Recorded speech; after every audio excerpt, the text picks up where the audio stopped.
Hello, everyone, and welcome to the Best of the West place for all things LEC and LCS. I'm your host, Shadows, and let's get started because we have to talk about LEC because we got some serious surprises. We got some surprises in the standings because, I like my alliteration. There are three teams we need to talk about. So Giant X, because they're the only undefeated team. That's surprising. However, their strength of schedule was pretty low. Like, their only tough opponent was KC, who we're going to talk about next. But they were really the only tough opponent. And they did seriously give Giant X a run for their money, but that was like the only team they did. The other team they beat was SK and Rogue. It's like SK is 0-3, they're 10th. And Rogue is like 7th or 8th or 9th. If I had to guess, probably 9th. I expect them to be the other team to not make it. So it's hard to say what scorelines they're going to have or maintain at the end of the split. I think there are some teams who can beat them. I think all the 2-1 teams are a serious threat to them. But I would say they can beat BDS and or G2 and finish 6-3, which is still a strong finish. So I think despite the low strength of schedule, I cannot speak, they deserve a good amount of hype, for looking a lot better than I think people expected. And then we have to talk about KC. I mean, they exceeded my expectations, to be honest. I did not expect them to be at this level. Not only did they upset G2, who we have to talk about next, but they also beat Movistar Koi. And they had a chance to beat Giant X. So this is like a really strong team. I think there's two main things behind that. One of them is the hype behind Calist was definitely justified. It was super, super justified. And also, Targa is doing better. I think he's not the main shot caller. If you guys didn't see the post-game interview, they talked about how Targa's like, being a more active voice and actually talking, which was like his big problem. He wasn't like communicating with the team, but Targa and Yike are both like the team's shot callers, and Yike looked really good in the game versus I think it was Koi. He was on Maokai and he had some really good Maokai ults. So there's that. And it was a close game, but they just won with better team fighting. So I think they're going to do far. I think they're going to go far. Again, I cannot speak today.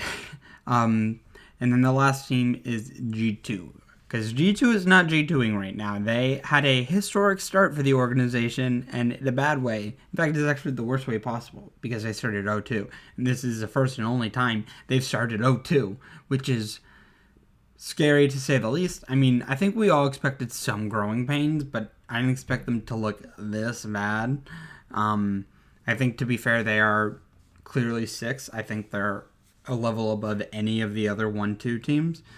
But I think it is concerning how they lost to BDS and KC. I mean, versus BDS, they lost one. I mean, it was one team fight at Audicon, like, Nuke got a 4-man ult. But the team fighting versus BDS looked discoordinated to me.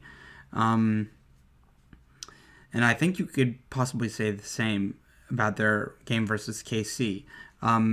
But I think their win versus SK did ease some of the concern.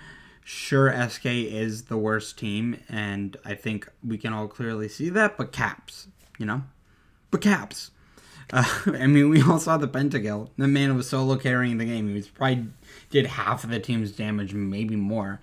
I don't remember. I don't think they showed a damage graph after the game, but he was 1v5ing. So he showed that LEC MVP form we know he has.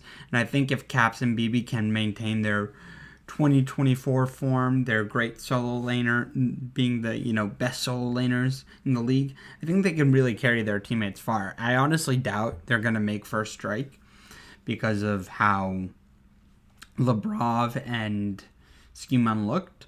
I think I don't know why they replaced Mickey. Honestly, to be honest, I think Mickey provided them a lot of direction clearly, and I think they need to fill that kind of hole they had. So I I I doubt them making first strike. But you never really know with the G2. But I'm willing to stick with, for now, they're not making first strike. They have to seriously upset it in next 2 weeks and look just way better each week. So what can we expect from these teams? So Giant X, they face Movistar Koi, Heretics, and G2 in that order.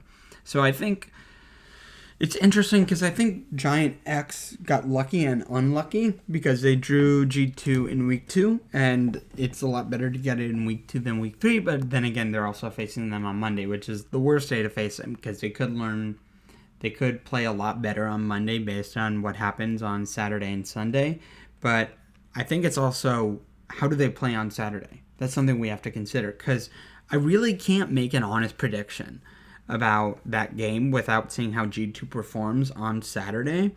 It's hard to really know how much they can also improve from 4 days of scrimming and team talks.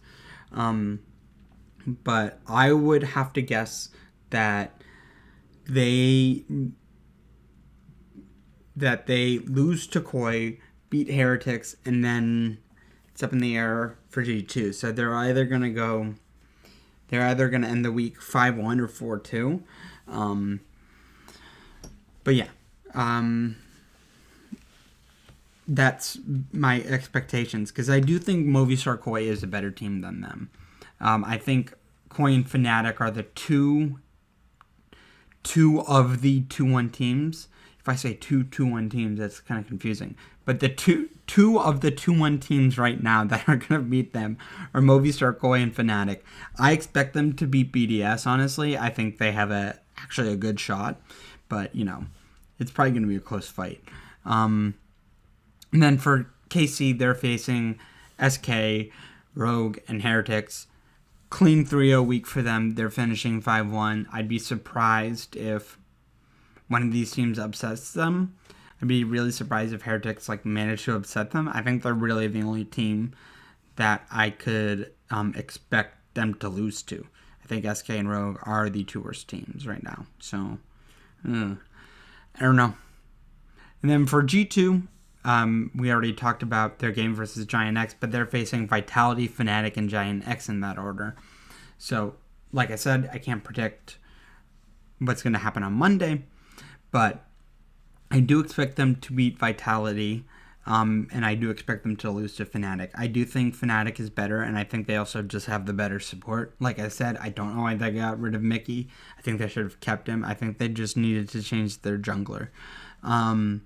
So I think Mickey and Upset. Why did I forget their ADC just now? I think Mickey Upset is in the better bottom lane. And I do think, the other players on their team have a lot of experience playing together. So I expect, Humanoid and Razor to be a lot better because, Skewmon is just new to G2. So, yeah, my expectation is that they go either 1-2 or 2-1, which will leave them at 2-4 or 3-3. We'll have to see. That's really it. I mean, there are some games I wanted to highlight because Rogue versus Giant X was obviously insane. It was 52 minutes just back and forth throwing. Just so much throwing. And you could say the same thing about Movistar Koi versus Vitality, although I wouldn't say it was just throwing. I would just say it's super back and forth. It was like a literal ping pong match. But Vitality did make it close. So, we shouldn't take them too lightly. that's it for LEC. I think we should talk about LCS a little bit, just because we have the chance. I'm not going to predict matches. I just want to talk about my power rankings. Two teams on top are Team Liquid and FlyQuest. I put Team Liquid first because I'm a bit of a TL fanboy, but I think everyone's 1 and 2 are TL and FlyQuest pretty much. I think number 3 is Cloud9. I mean, they have Sven and Vulcan. I expect that to be a dominant bot lane. And yeah, I expect them to be really good. And then number 4, I'm putting down 100 Thieves. I think they made a good replacement in terms of replacing Tomo with FBI. I think they have more experience on this team now. And FBI can provide good shot calling. And, I think having FBI on the team is really good for Ayla. So yeah, I think there's serious gaps between these teams. I think there's a large gap in between TL.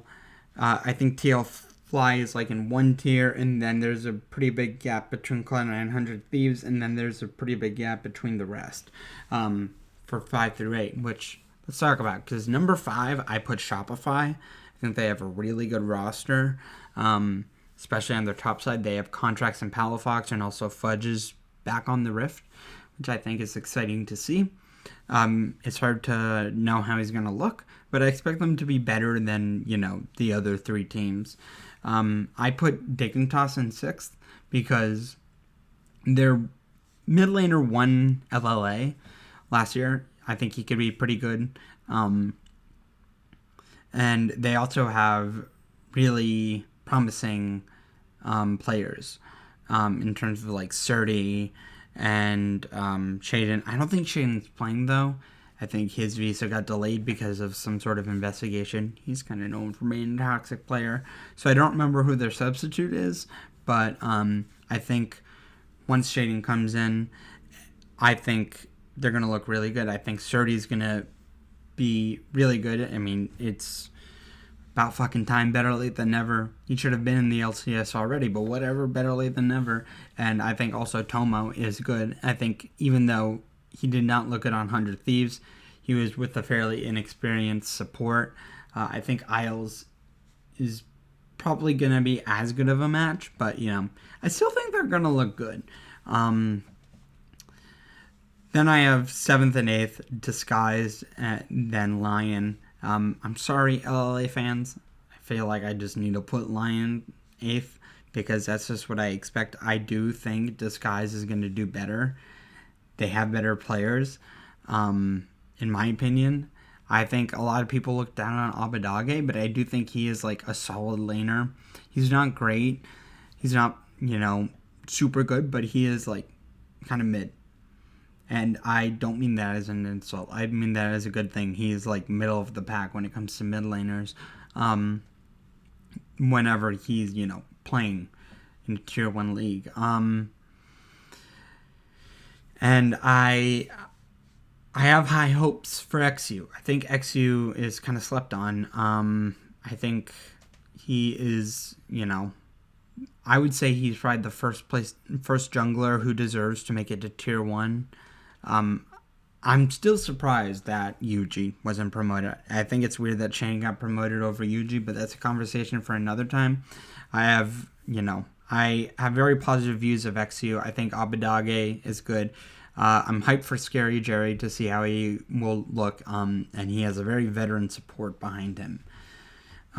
So, yeah, those are my power rankings. TL, Fly, Cloud9, 100 Thieves, Shopify, Dignitas, Disguised, and Lion.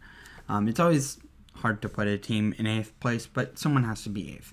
So yeah, those are my power rankings for LCS, and I will see you guys probably next week to react to week 1 of LTA North. I kept calling it LCS the entire time. I just realized that, but it's going to be a while to get used to, but we will talk about LTA North and their week 1 next week. And that's about it. All right, see ya.